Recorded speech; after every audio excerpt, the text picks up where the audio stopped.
যে দুনিয়ার থেকে যখন বিদায় নিতেছিলেন, হায় হায়, মালাকুল মউত যখন অনুমতি চাইতেছিলেন বুকে হাত রাখবো কি রাখবো না, তো বলছে অনুমতি দিব, আইনা আখি জিবরিল, আমার ভাই জিবরিল কোথায়?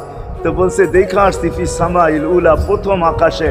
একটু পরে উনি সালাম দিয়া ঢুকছেন, ওনার চোখে পানি ছিল। তো বলছে আপনি কাঁদেন কেন? বলে আজকে এলপিআরে চলে যাব, আর কোনোদিন ওহির বাহক হয়ে জমিনে আসবো না। আপনার পরে কোনো নবী নাই, কোনো রসুল নাই, আমারও ওহির কাজ শেষ।